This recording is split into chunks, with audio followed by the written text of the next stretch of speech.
pleasure to meet all at last, and today we're back at it again with more HJN. When it comes to construction vehicles, we've talked about a good amount of them so far, including excavators, asphalt pavers, dump trucks, cement mixers, graders, trenchers, pile drivers, and etc. But here we go, we got ourselves one that is not necessarily like the other construction vehicles. Much like when I talked about the scissor lift, we have the pallet jack. And the reason why I suggest this is because for the most part we know that scissor lifts don't entirely go on construction.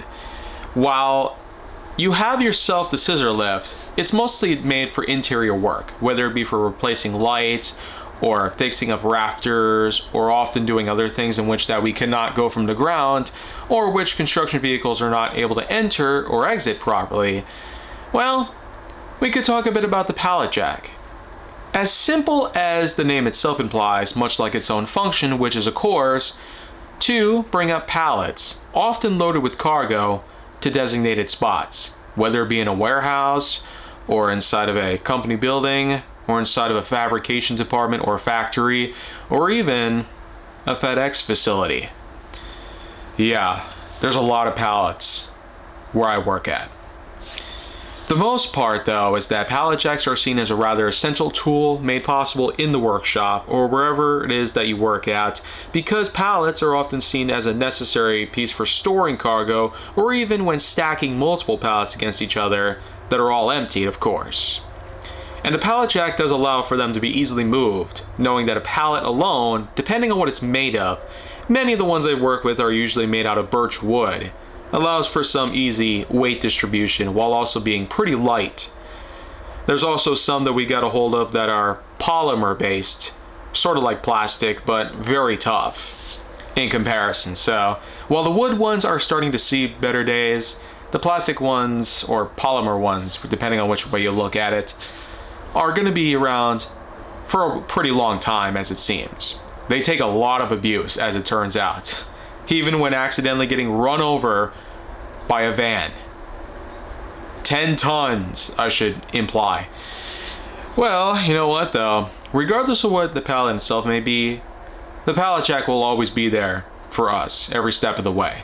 Its forklift-like tongs are supposed to stick outwards underneath the pallet, through which that we can just simply crank it and up the pallets go. Then we can simply haul them away on those sets of wheels.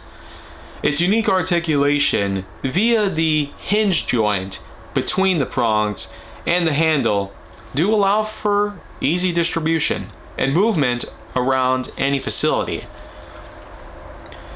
But if there's really one other thing that makes the pallet jack unique, is that we don't just have the hand ones. There's also auto jacks. Yeah, I probably should imply that there are some unique pallet jacks out there that are actually electronic and they move around, sort of like little carts.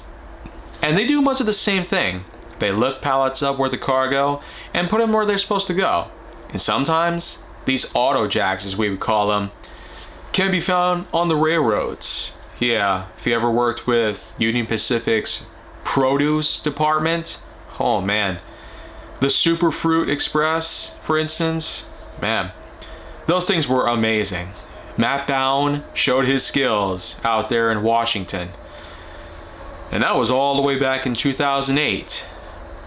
But sadly, 12 years after that show came and went, the Produce Express was terminated after RailX ceased operations in 2020.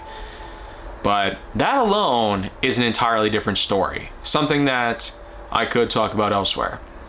Well, in any case, that's about it for the pallet jack, but I at least had a lot more to talk about in that sense. So, come around tomorrow and I'll have yet another piece of construction in mind.